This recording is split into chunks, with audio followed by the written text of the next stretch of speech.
Hello everyone, welcome to another edition of Hometown Heroes, and we are going to have a lot of fun tonight. I'm Mike Kenichi, and I am honored to be joined by longtime educator, longtime coach, and now Boys and Girls Club Hall of Famer, Ron Luneau. And Coach, I want to thank you for coming on today. This is an absolute honor, and we're going to have a lot of fun. Thank you, Mike, and it's my pleasure to be here. I think it's a great little show that you do. Thank you. And I just think it's fun to talk about high school sports and growing up here in the Valley and doing things that are just good for the community. So, you know, Coach, you have a list of things we could cover. I mean, it seems like you've had 4 different careers over the years, but what I want to start with is you grew up in a time where Derby sports was at its best, especially the football team. Talk to me what it was like about growing up in Derby as a young kid, say like 10, 11 years old. Well, I used to live for Saturday mornings. I loved going to Derby football games. Again, the two big powers in the state at that time, arguably, were Derby and Ansonia, 1 and 2, and then you always had your West Havens, your Hamdens, and occasionally New Britain. But Derby and Ansonia were certainly powerful football powers. But it was great. Saturday mornings I look forward to all the time. I'd wake up really early and get dressed and put my Derby T-shirt on or my Derby pullover, and we'd go to the games. And there was always a few thousand people there, no matter who they were playing. So it was very exciting, and it was also very traumatic when they lost for me. I can remember crying when they lost certain games when I was 9, 10, or 11. I would literally cry, probably my best memory, a lot of my friends from Ansonia, I have quite a few friends and family from Ansonia, is there used to be a luncheonette down in downtown Ansonia called Millie's. Okay, yep. And I would wear my Derby jacket down there, and the place was overwhelmingly an Ansonia crowd. Right. And as I want to say I was about 9 or 10, when Derby and Ansonia played in the first game for the Class S championship at Kennedy Stadium in Bridgeport, I made a bet with Joe Cuomo, the cook, that Derby would win.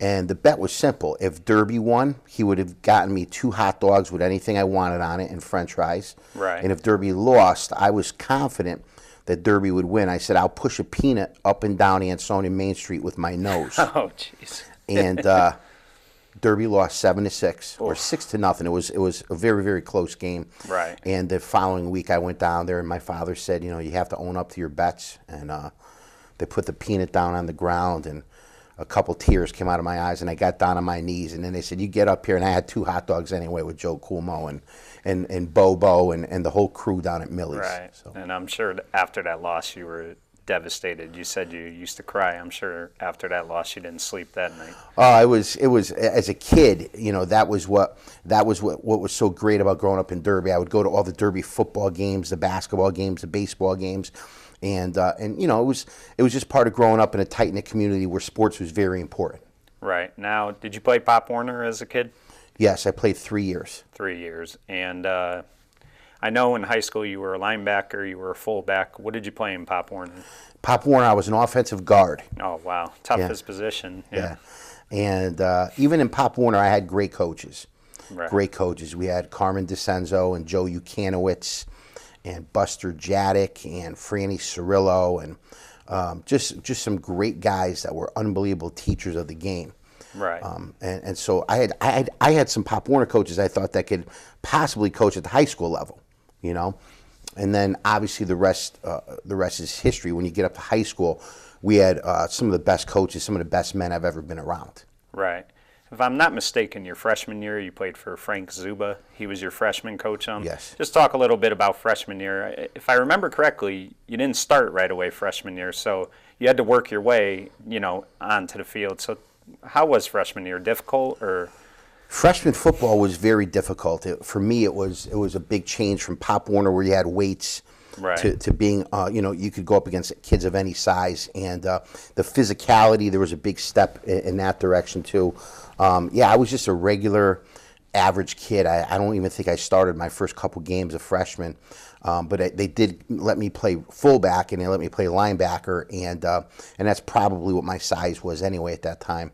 And everything that you did for Coach Zuba, and John DeFrancisco was the assistant. Right. Everything had to be earned, everything. And by the end of the year, I believe I was starting on defense, but not even really offense. Offense, we had some good players that were ahead of me. Right. Good players for Derby, you know. And the big change came as my body matured and as I matured physically, mentally, and a bunch of different ways. The big change came my sophomore year when I actually felt my body getting stronger and I felt getting a little bit faster.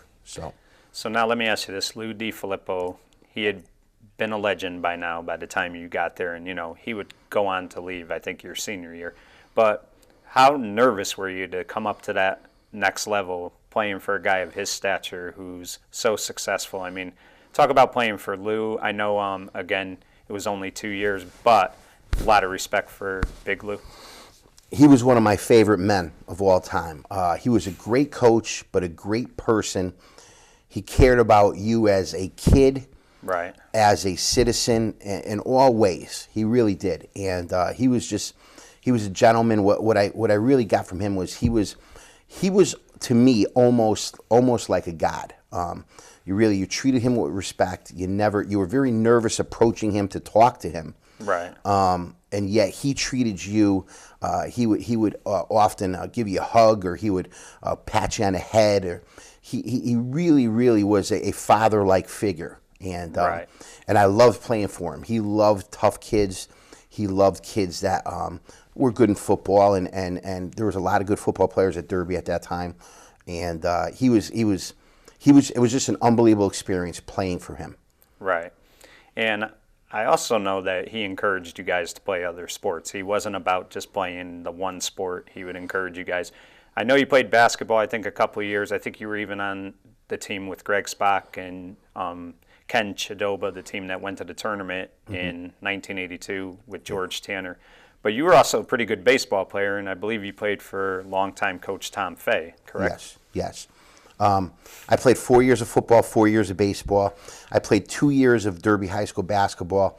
Unfortunately, it wasn't for Coach Tanner. Coach Tanner. Dave Morgan. It was for Dave Morgan. Yeah, and Coach Morgan came in from Bridgeport, and he thought he could make Derby a winner in basketball. I think it's a very difficult sport. Right. At a Class S school the size of Derby, through the years, all you have to do is look at our record for the last 50 some odd years, and you might have had 3 or 4 winning teams.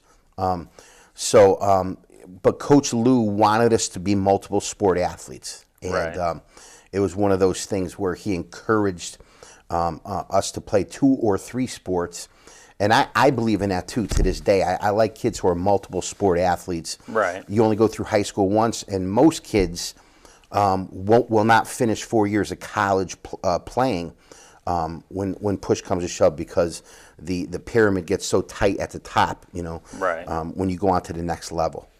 Right. Now let me ask you, I know you've been coaching baseball forever, and you definitely love baseball, but was the love there in high school, or was it more about just playing another sport? Because I know you love football a lot. Yeah. I think growing up in Derby, football was kind of the natural choice because we won. Right. We won a lot, and we were very well coached, and the whole thing of the physicality of the game, the teamwork, the thousands of people that would come to just a regular game. If you were playing Sheehan, there'd still be 1,500 people there. Right. You know what I mean? Played Ansonia, there were 6,000, 7,000, 8,000 people. Shelton, the same thing. So I think football was natural gravitation, but looking back on it, I enjoyed baseball, though, immensely, and I think I was a pretty good catcher. And I called Mr. Fay, our coach, let me call our pitches. Right. So since I was middle of my sophomore year, he let me be in charge of the whole pitching part of the game. And I loved that part of the game. And I really enjoyed baseball playing, almost as much as football at that time. And in hindsight, I think I was a much better baseball player than a football player. Right. Yeah. And, Fay, interesting thing about him is he wasn't, an aggressive coach. He was very soft-spoken, but he knew enough to, get his point across just by, less is more sometimes. And he didn't really have to, go out there and motivate you guys to play. He just had to say the little things, and that's all he had to do. He was somebody I appreciated a lot more after high school. Right. Mr. Fay is one of my mentors. There's a group of four guys that I always check with before I make any life decision, and Mr. Right. Fay is one of them. And Mr. Fay to me is unbelievable. He's helped me learn my whole life. Right. And I can't say enough good things about him as my mentor. He still helps me coach at West Haven High School. Right. Yeah. So now let's talk about your junior season. On a team like Derby back then, it was very hard to start until you were a senior. It was no knock at anybody. It's just you had players that were playing ahead of you that needed to be out there. But you had a pretty good junior season. I think you scored about 9 touchdowns at the fullback position. You played very good at linebacker. And, awards are great and all, but I think, when it's the coaches picking an award for somebody and they say, you know what, we feel this guy was, the outstanding player, it had to be a great thrill for you to go home with the Leo F. Ryan Junior Varsity Trophy your junior year, because that's picked by the coaches. So what that told you is the coaches appreciated you as a player. Yeah, I mean, it was great. I mean, I played a lot on the varsity team, and because our varsity team was loaded, we had about 65 kids on our roster. Right. And I had some very good players that, I had a split time with a good linebacker. He was a senior ahead of me, and he started most of the time, Pat Giuliano. He was a smartest kid I've met, and just a hard worker and a very good player. And on the offensive side of the ball, we had Jeff Collins, who was one of the best blockers I've ever seen on the high school level as a fullback. He blocked for Bob Orciano and those guys. So to me, I just went out every day and worked hard and hoped. I think Pat got hurt at one time during the season, so I was able to replace him. And then he eventually came back and he won his starting job back. So, but to me, my junior year, it almost got to the point. I remember at one time I actually told John Dorsch, who was our quarterback on the JV level, I said, we were like at the 45-yard line, and I said, I'm going to score on this play. And it got to the point where JVs wasn't as challenging anymore, and I knew I was ready to play varsity. Right. And I did. I scored. And I think I fell into the end zone. I fumbled the ball, but it was already a score or something like that. So it was one of those things where, but you have to wait your turn in Derby at that time. You had to wait your turn because there were so many good players in the program. Small school with 65 kids on a football team. So now the 82 season comes to a close, and a couple things happen that, we didn't expect. Number one, Coach Lou, that Monday, if I'm not mistaken, after the loss to Ansonia in the playoffs, announces he's retiring as head coach. Let me ask you, you have a great relationship with Coach Charlie DeCenzo, but at the time, were you devastated when Lou had said he was leaving? Yeah, I think everybody was devastated because nobody, of the kids, nobody saw it coming. Right. So that kind of shocked us. We thought we were just going to get ready for the next season and move on. And the way he ended the season was always good. We had a team meeting, and we voted on next year's captains, and then he just set the agenda for weightlifting and what we're going to do in the off season, and then he announced that he retired. So we were all devastated, Right. And then I would say within a couple days of that, it went from being devastated to making sure, like, we all wanted to see Mr. DeCenzo, or at the time, Mr. Alu or Mr. DeCenzo take over, as long as it stayed in the family and as long as it stayed with one of the Derby guys who had been there for a long, long time. Right. So now after not starting as a freshman right away, and, you said it was a rough year for you, you get elected as one of the tri-captains senior year. That has to be a great feeling to be one of the captains for Derby, because that's one of the highest honors that you could say, I was captain for Derby football. Talk about what you felt like when you were elected captain. Well, it was a great feeling. It was a great feeling. It was a great feeling because I knew that the outgoing seniors had respected me, and I knew that the younger guys in my class mates had respected me as well. But it was the other guys that were with me, Rob Romano and Greg Lender, were excellent guys, and they were great captains. My other senior teammates were all kids I grew up with. I loved them, and I was not the best athlete out of the bunch. I could think offhand of some of the guys in that team that were excellent athletes. Eddie Sheehy was an excellent athlete. Right. Jeff Rice, who was a year behind us in school, was an excellent athlete, and Greg Lender himself was one of the roughest kids that I've ever played with. So It was just a great feeling. It really was a Right. great feeling. Just knowing that my hard work paid off. Because one thing I was very proud of, I never ever missed one practice. Right. Ever. Even when I was hurt or banged up, I always put the shoulder pads on. There were times when Coach DeCenzo or Coach Lou would say, you know what, you don't have to partake in a team offense or team defense today. But I never missed a practice in my 4 years. Wow. So and that was to me very, very important. Right.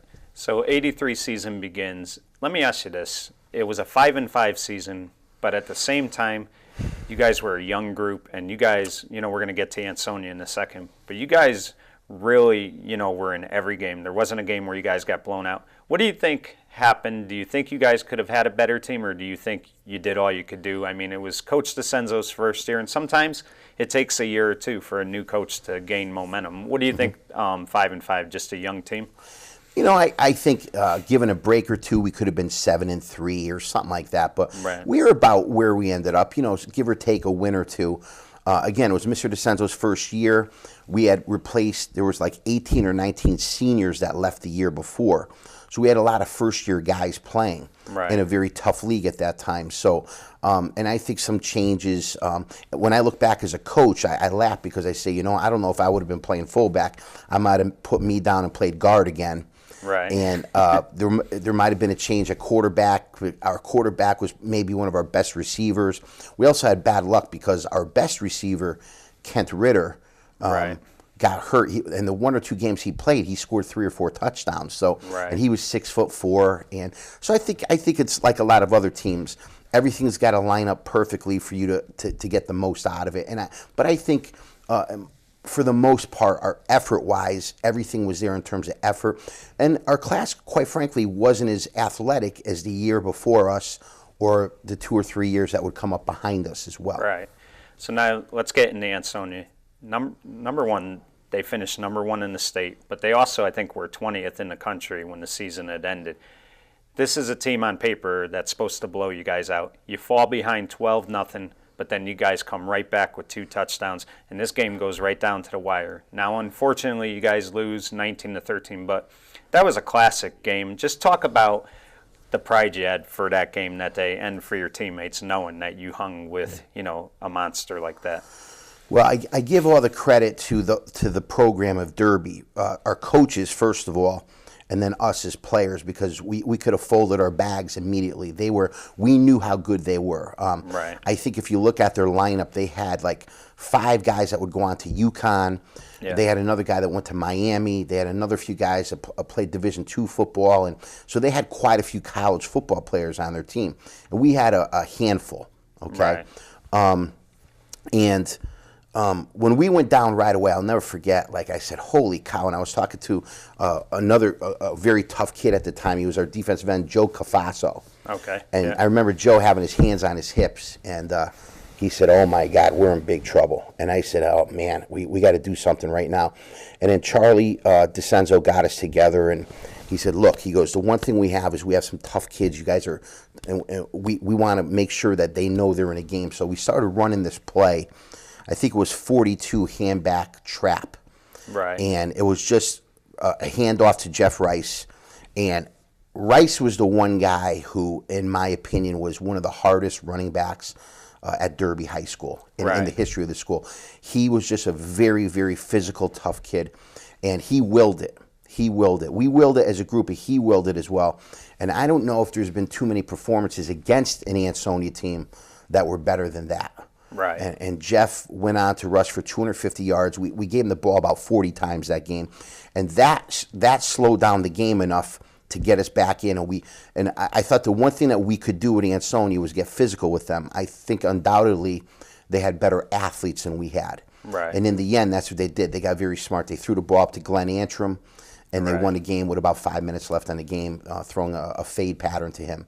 But at the end of the game, I can remember the Ansonia kids who were all friendly with us, and after the game, they were literally hugging us and telling us how much they respected us for hanging in there. Because athletically, I don't think that if you looked at it on paper, I don't think that the sides were even.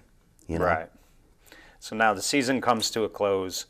Did you have any idea when you were graduating that when you would go to school, you would want to be an educator? I mean, did you know that right away? I mean, how were you as a student? Did you take school seriously? Or At Derby High School, I was a very average student at best. I was more into the sports, more into the social scene, and Right. I wasn't very mature as a high school kid to see that academics was important. And but I knew the one thing I wanted to do, and this would be another two people that I would owe my career to, is I wanted to be a history teacher and a coach. I knew that in high school. Right. And I was greatly influenced by Frank Allu, who was my history teacher and football coach, and Mr. Fay, who was my Right. baseball coach and social studies coach and social studies teacher. So to me, I knew then. And it wasn't until I got away from Derby and I got away from some of the distractions that I had in my home life, and I went up to Central Connecticut, and I said, okay, now at night, I positioned myself to make sure I went to the library every night. Right. And I just spent a couple hours on doing my schoolwork, which to me, it just kicked in. It became important all of a sudden. Right. And you also played football at Central as well. Yes. Did you have a plan to do that, or is it just something that when you got there? Well, coming out of Derby, I thought I was good. And so I thought I was good enough to play at Central, which was a Division II school. And I remember my coaches, Charlie and Tom Fay, all of them saying, you really should. Western Connecticut wanted me to. They were going to let me play football and baseball when I went there, and they were Division III. And I think that they wanted to encourage me to play at a lower level because they thought I would play more. And I thought, being the captain of Derby High School, that I was good. And you find out when I showed up on the team, I'll never forget looking at a depth chart.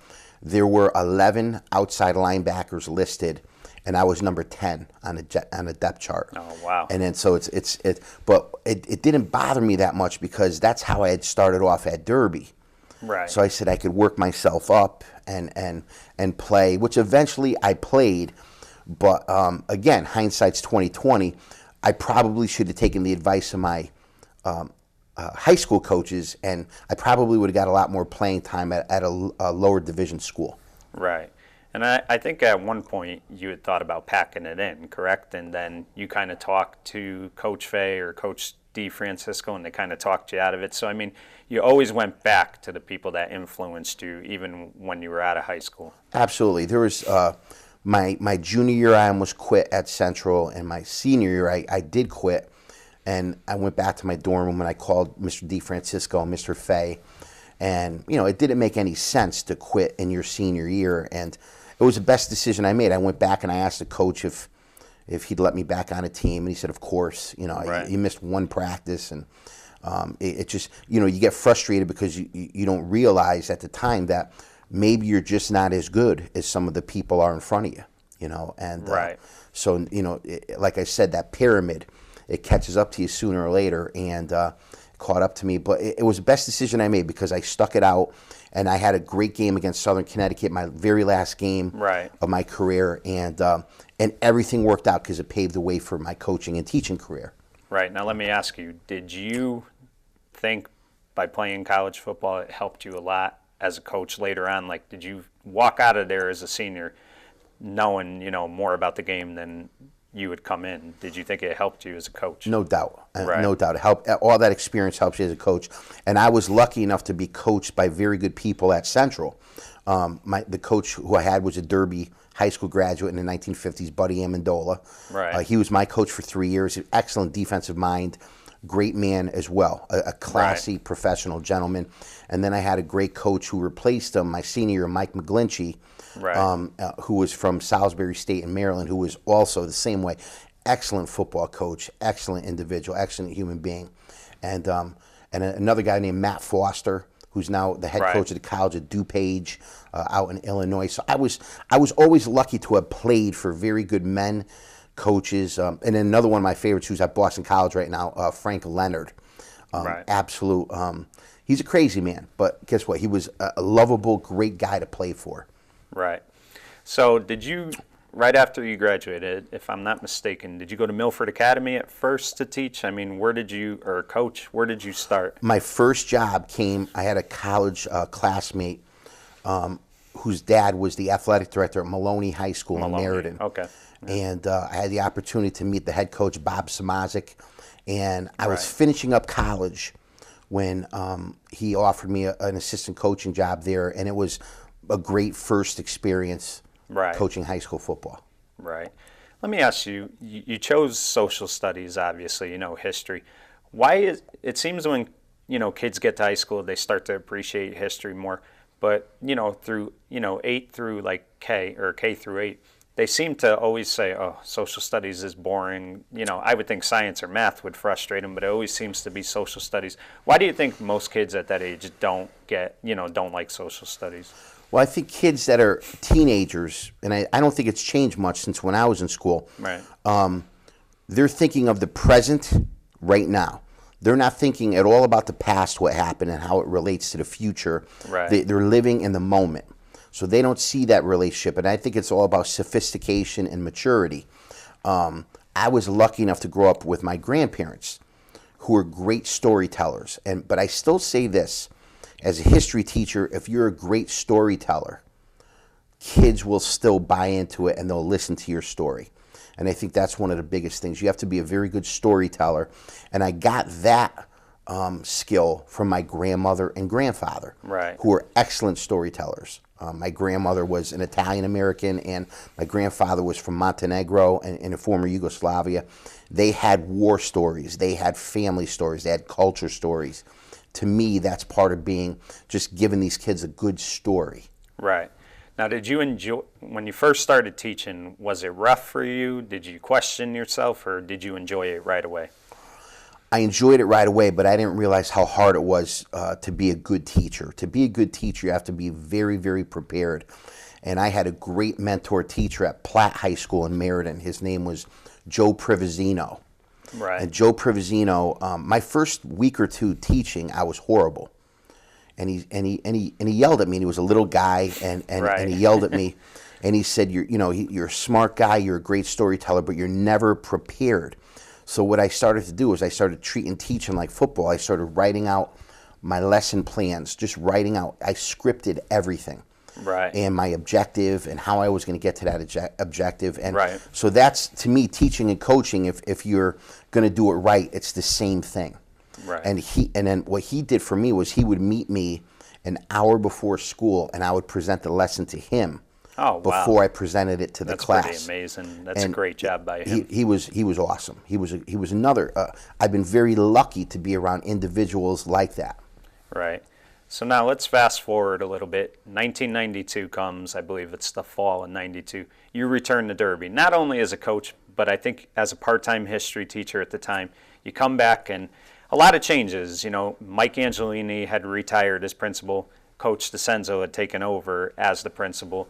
There were a lot of changes that year. What was it like coming back to Derby early on? Were you happy you came back? I mean, Yeah, I was ecstatic. I loved Right. being back home. I loved working for Mr. DeCenzo. I was teaching with a lot of the teachers that I had. Right. Derby was just starting to go through a change and I think that one thing that's so interesting about life is every 10 to 15 years, change is inevitable. It's inevitable. Right. And Derby now started becoming more diverse, started becoming more of a town where you had different backgrounds coming in. When I left Derby in '84, it was mostly Italian with some Polish and Irish and a sprinkling of everything. Now when I came back in '92 and '93, and within 8 years, we already started having a more diverse population coming into our community.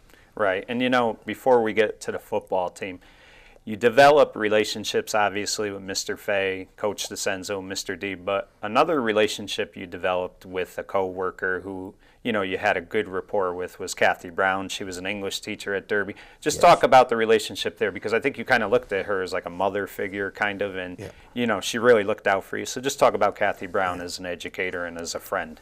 Again, just a great person, somebody who was very, very structured and it had to be done her way.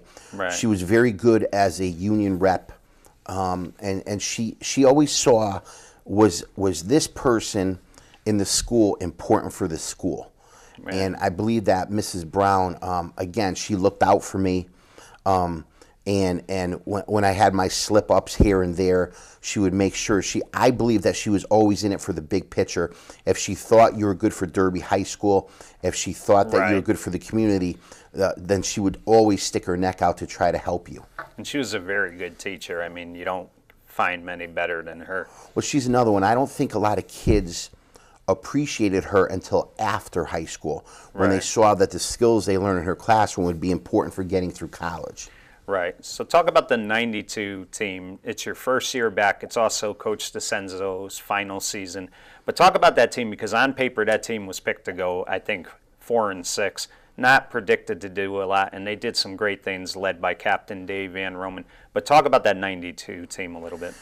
That was my first year back, and I was so excited to be part of it. And Mr. DeCenzo more or less gave me carte blanche to do what I wanted with the offensive line and the defensive line. And the kids, I mean, again, on paper, our left tackle, Claudio Mendez, was 175 pounds. Right.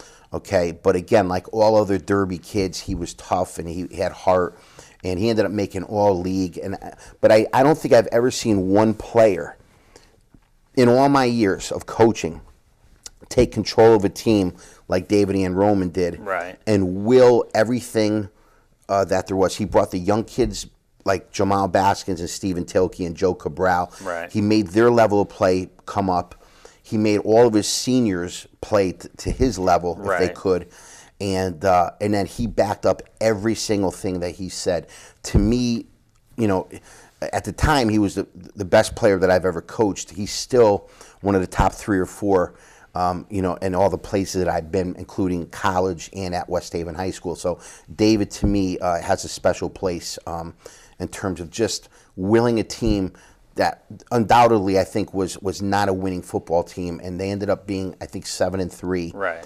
And even their losses were by like a point here, a touchdown there, and so that was just an incredible year. How all of those kids played, I thought, above their ability level. Right. And the last 3 games, I mean, were such, you know, nail-biters, emotional games. You know, the Lyman Hall game, Dave Van Roman had a phenomenal game. Steve Tilkey had a great game. I think he set a record that day. But the Brantford and Shelton game, I mean, you guys are losing to Brantford most of the game, tie it up, then it goes to overtime. Derby scores right away, then Brantford comes right back, and then I believe Angelo Deruba blocks the extra point. Derby wins, and they get the winning season back because they had just had a losing season. Yes. So it was a very emotional time. And, you know, the sad part is after the game, Coach DeCenzo, you know, he finds out his father passed away. So, you know, going into that Shelton game, did you kind of have a good idea that would be Coach DeCenzo's last game? I kind of did, but I always hoped that it wouldn't be, because I always thought that he was one of the greatest coaches I've ever seen. I mean, he did stuff. I mean, he was still coaching. He would call the defense, and then when we went on offense, he'd flip his card over and start calling the offense. I mean, here's a guy who knew everything that he was going to do. He was in control. One of the best leaders. I would compare him to like a George Washington, or you know, I just got through reading a book on George Washington's leadership ability, and I was thinking about Charlie the whole time, you know, and he did so many great things. I mean, again, a lot of that year was not only players stepping up, but also him making sure that the right people touched the ball at the right time, and he was never afraid to take a gamble, and he did it. So to me, it was just a great year, and I was hoping he would be able to hang on, but I also knew that there might be a change coming up. Right. So talk about, you guys defeat Shelton 14-10. Mike Bakke makes a phenomenal catch late in the game. Talk about being on that field afterwards celebrating. I know you had a nice moment with Claudio Mendez because you had worked with him all year. Just talk about that, because that's really why you coach, for those moments. What was that like for you? It was a moment that you never forget. Those are moments that you live for. You know, hugging your players. Claudio was like the guy that I really took under my wing. Right. And but you know, David was like my favorite player. I think he's the only player in my life. Right. Him and his brother. They never called me Coach Luneau. They called me Ron. Okay. Right. And I wasn't going to change that because I wasn't much older than those guys. Right. You know. But they, you know, it was a storybook ending, and in those days it was great because we were still a Class S school, and to be able to beat an L or a double L school, and at that moment we had still had an edge on Shelton in that series. Right. Was a very prideful thing. And again, but what people don't realize is that Derby, we always had kids who could catch and run and throw. And so, similar to Ansonia, and we had athletes, Right. So even though Shelton was a bigger school, much bigger school, and we were able to defeat them, again, I think that we had a good program and we had a lot of athletes as well. Right. So now 93 season comes, and what I want to ask you is, you decide to take it to another level. You decide to coach basketball that year, and you become the freshman coach, I believe, in 93. And you had a great group of kids on that team, Kevin Farguson, Henry Alicea, J.R. Romano. And you also had a good coaching staff. I think you had Ken Pereiras help you that year, Scotty Ezzo, Ron Manning. Talk about, coaching basketball. Was it something that they kind of just asked you last minute, or did you decide you wanted to coach another sport? I just wanted to be involved as much as I could, and I was young, and I wanted to coach as much as I could, and I thought I could make a difference with everything that I did. Right. So again, I don't think I knew everything about basketball, but I researched it a lot, and I surrounded myself with guys who did know basketball, Kenny Pereiras, Right. Ron Manning, Scott Ezzo, and then Dave Chevarella kind of came up with us just out of college at that time. Right. And so it was a really, really interesting year, and it was a challenge for me to learn more about basketball. And I think our freshman team actually had a winning season. I want to say we were like 10-10 or 11-9, and which was almost unheard of, with Derby. But did again, you enjoy doing it? Or? I loved it at that time. Again, Kevin was a great player. JR was a great player for Derby.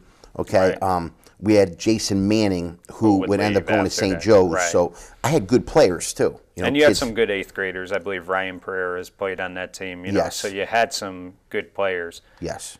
Right. So now 95 comes, 94, 95. In 1 year of coaching basketball, you move up to JV. You coach with Joe Borzelli. Now, let me ask you, in high school, did you even know Coach Borzelli that well, or did you kind of develop a relationship with him more when you became a coach? Well, absolutely. As a teacher, I knew him, and I knew he was a good guy, a good man. And I didn't realize what a good coach he was until I started coaching with him. Right. And our relationship developed over time. And he kind of let you take charge of a lot of things, which I thought was, great by him. There was no ego. He would let you run most of the first hour of practice. He was excellent because he knew how to use my energy. I was very energetic back then. And he also knew how to turn me off and to control me and to say, sit down and shut your mouth at the same time. Because he knew that he was very, very much a professional, and he knew when to turn me off and say, enough's enough, okay? Right. Because again, at that moment I was young, and I made a lot of foolish mistakes I was actually overzealous in a lot of things that I did. And he was able to, most of the time, calm me down and tell me to be quiet. And it worked out good because he would use my energy and he would just sit back and notice the whole thing. And then he would ultimately change whatever he wanted changed, though, because he was the head coach. Right. And, each year you guys got better and better. And the 95-96 team, you guys almost got in the tournament. You won 7 games. You fell short. But I remember you guys were probably 4-12 at the time, and I think you won your last 3 games before losing to East Haven. So the team never quit. And one player that I really look at that you and Coach Borzelli, really worked with and made him a better player was Ron Chase. Now, he was like 6'5", but, he was awkward. He really didn't have a lot of ability. Mm-hmm. By his senior year, he had become a very good player for you guys. Yeah. Ron got a lot better, and I wish we were there earlier when Ron was in 7th or 8th grade, and because he was always a tall kid. And I think that he continued to get better. He went on and played at University of Bridgeport. And, I want to say he played all 4 years there, and he had a nice little career. And, again, to me, he was a kid that if he had developed a little bit sooner, he would have made a huge impact on the basketball program. Right. Plus I would have liked to have get him out for tight end in football or something like that maybe. Right. So. He was definitely big. And, let's go back to football a minute. First couple of years under Coach Hoko, they weren't the best. You guys had like a 3-7, 4-6 back-to-back. I think his 4th year into it, and it was your first year as the D-backs coach, you guys really turned the page. And one of the games that stands out is against arch rival Ansonia, because you guys had not beat them in a long time. And the defense just played amazing that game. Talk about the preparation going into that Ansonia week, because I know you did a couple of things as a D-back coach to try to really, mix it up for these kids, and one of them was bringing your longtime friend Jeff Toney, who had an arm like God, and you had him throwing the ball that just, because he was the closest thing to Luke Richmond you guys could have. Yeah, one of the things I noticed about Ansonia was when they got in trouble, they just threw the deep ball to, I want to say it was either Washington. It was definitely one of the Bell kids, and they had Washington, and I want to say one of the other kids was a Green. I forgot the other young man's last name, but Luke had an unbelievable arm. And again, they were a very good high school football team. So I remember asking, Charlie and John Oko, I said, when we're practicing this week, could I bring in Jeff Toney, who in my opinion was one of the best athletes to come through Derby High School. And he was another one who grew later on after high school. And he was fooling around a little bit all the time with flag football and stuff. So I said, Jeff, can you come into practice for 2 days and emulate? We'll give you the play cards, and you emulate, Luke Richmond in practice. Right. And I stressed to my defensive backs of running the whole way with the receivers and getting used to the fact that the ball's going to be 60 yards downfield at sometimes instead of 30 or 40 yards like a regular quarterback. And I really believe that helped us out. Okay, Jeff coming in and helping us out, because I think the defensive backfield that year was J.R. Romano, David Kekax, George French, and Craig Schutte, as well as one of the Ives. And Adam Manning, I think, came in late when J.R. got hurt. Okay. Right. DJ Manning, maybe. Was it DJ? Not Adam Manning, I'm sorry. I'm Adam Greco. Adam Greco, yeah. Yes. Yeah, so all of those guys participated, and again, it was a great win in overtime. And what was that feeling like? Because you'd not beaten Ansonia as a coach or a player. This would be the first time. What was that feeling like? It was just a feeling of gratitude, getting a monkey off our back, and and it just like the Ansonia coaches always were. I mean, I could still remember shaking Earl Stanley's hands and Coach Lisi, and they were very, very respectful after the game, and it was. It was, I think they kind of laughed because by then I was already overweight and I was already sweating profusely and breathing heavy. So, it was one of those things where I think they were kind of laughing about it. But those guys were always congratulatory and gentlemen. I mean, Earl and Bobby Lisi and Dell and those guys, Coach Hunt, they're always gentlemen, win or lose after a game. And that was a very good job of coaching that year by all the coaching staff, because that team did not win a scrimmage. They had lost T. Saban the first game of the year, and you guys are down 17-0 to Guilford. You come back and win 21-17. You guys score 3 touchdowns in the fourth quarter. That team is almost like the 92 team, because you got a lot out of players who really didn't have a lot of experience. Dave Kekax didn't see the field as a junior. Mm-hmm. You had a lot of sophomores playing. You had Mark Padilla, George French, Craig Schutte, as you mentioned. Gene DiGiovanni. Right. Yeah. So you had a lot of underclassmen who contributed. So, and of course, Larry Parentino, who's one of the best linebackers Derby ever had. Him and Lawrence. Right, Jerry Lawrence was another one who was good on both sides of the ball. So that team really won with their heart and, what you coaches did in practice. So that had to be one of your more special teams that you coached. Oh, they were. Those guys that you mentioned, Larry was an excellent football player. Jerry was an excellent football player. And those young kids stepped up and they played, again, as sophomores they played. So, it was a great win. I think it was the last time that we beat Shelton and Ansonia in the same year. Yeah, it definitely that was the '96 season. So we're talking 20 years. Right. So now let's fast forward a little bit. The basketball season comes to an end, and I think you had thought about applying for the basketball job, but then Coach Steve Francisco leaves the baseball program, and that job becomes open. How did that come about? Did you have any plans to coach the baseball team? Did you talk to somebody? How did that come about? I always wanted to coach baseball, Coach DeFrancisco, but I was so much involved with basketball and football, and in baseball, he had already had his assistant coaches. Right. And I sat down with Mr. DeCenzo, and being quite honest with you, basketball is not a sport that's made for me to coach, okay? It's so fast-paced. Right. I'm surprised I didn't have a heart attack a couple times on the sidelines, okay? Right. So when I thought about it, I said, plus, where do I have a better chance of being successful? Was it with Derby baseball or was it with Derby basketball? And I think that anybody would be foolish to think, I think Derby baseball John had already won 2 state championships, Class S titles, and the Right. goal was always to make the tournament and then try to do well in the Class S tournament. Right. And in basketball, we just had never. It's a tough sport to It was win in tough Derby. sport. I mean, it was a very tough sport. And you're speaking about the '82 team. I was the last person to take a shot for that team against Middletown at Hamden High School. I got in a game. I'm going to say with about 30 seconds left, and I said, if I get in this game, I'm going to heave one up, no matter where I'm from. I got it at the top of the key. I shot the ball with about 3 seconds left. I saw a big hand come out, block the ball, back out to half court, and then the buzzer went off. So, that was the end of my high school basketball career, yes. Right.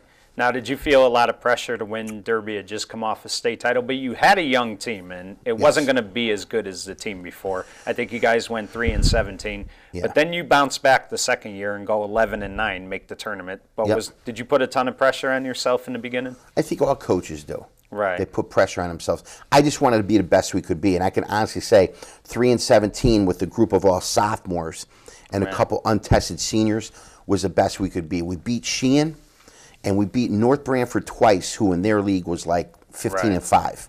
Okay, and we weren't going to go very far with a Class S team that was brand new against Notre Dame of West Haven, Shelton, Cheshire, Lyman Hall, Sheehan, Right. Amity, you name it. Some of the best powers in the state, North Haven. So I knew we were in a little bit of trouble for that year one, and I was really saying maybe for year 2 and 3 we could come up with a very competitive SEC team. Because again, I still think then, and I think now that the SEC is the best baseball league in the state of Connecticut. Right. And, you guys did, I think you made the tournament 2 years in a row, back-to-back 11-win seasons, if I'm not mistaken.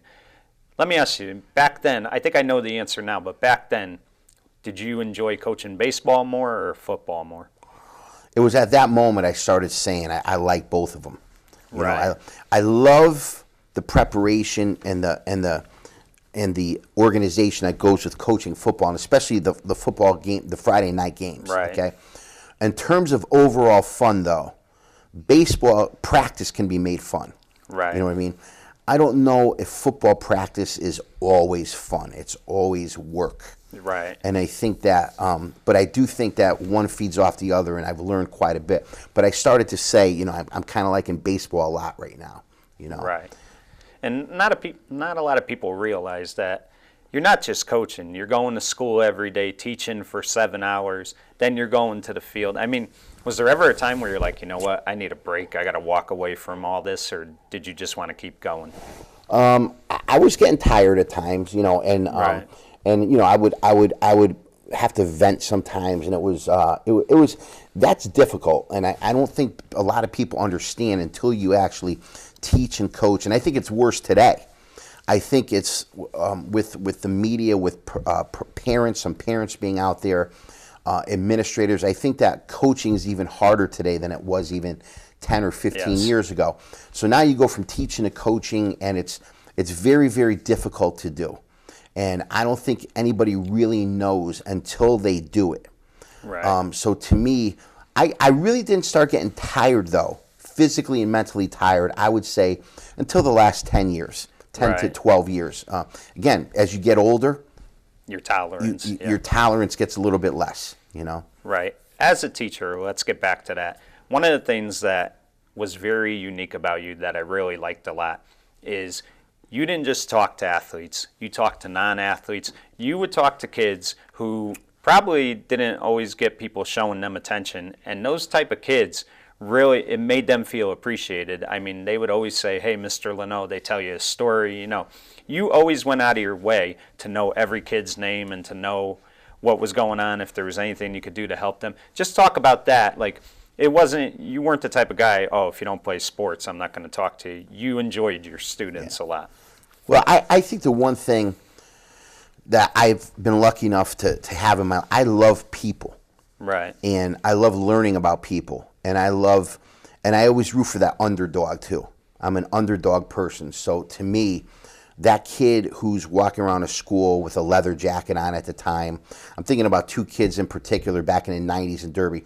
They had your atypical long hair with the black concert shirts on and the leather jackets. And I said, you know what, let me talk to these guys and see what if I could get into their head and see what they're thinking. And they were just great kids. They were just great kids who were looking for something to do, looking for something to grasp onto. And I remember I used to make them my escorts coming into the Derby pep rallies all the time. We would play Black Sabbath music, and they were like my escorts, and they loved it. And it was just like a fun show. And I always think that, again, the school is the school. Making every kid part of your school, I think, is important, you know. And it's not just about the athlete, the head cheerleader, the valedictorian. What about the kid that changes the oil in somebody's car? What about the kid that might go out and become a chef or a cook? Or, you know, every kid matters. Every single kid matters, and that's my motto even today. You know, at West Haven High School, that's what I believe in. Right. Now, 1999 comes. I think it's 99. You leave Derby as far as coaching football, and you move over to Southern, and you're coaching for quite the character. You know, people could talk about different characters in life, but Rich Kavanaugh, he was pretty much a character. Talk about your 4 years at Southern. Southern Connecticut was great. I was in my mid-30s, maybe 32 to 35 or something like that. I had the chance, one of my D linemen was an 11-year pro with the San Diego Chargers. His name was Jacques Césaire. And I remember telling him, too, my first year there, I said, Jacques, you're going to be a pro. You will be a pro, because he had the work ethic, the skills, and everything. Plus, he was a great kid. Coach Kavanaugh was an excellent football coach. Excellent. Right. Very intense, always intense, very, very organized, organized with everything. Right. Again, one of my favorite people, excellent man, was very black and white, very, very little gray area in between. It had to be done his way, and it had to be done the right way. Right. And he was, again, just a good influence, and a person I was lucky to be coaching with. Right. Well, you know, Coach, we've just scratched the surface here. We still got more to do. But this concludes part one, and I want to thank you for coming on, and I'm sure part two is going to be great, and I look forward to it. Thanks, Michael. And that was Ron Luneau for Hometown Heroes, and part two will be even better. I'm Mike Kenichi saying good night, everyone.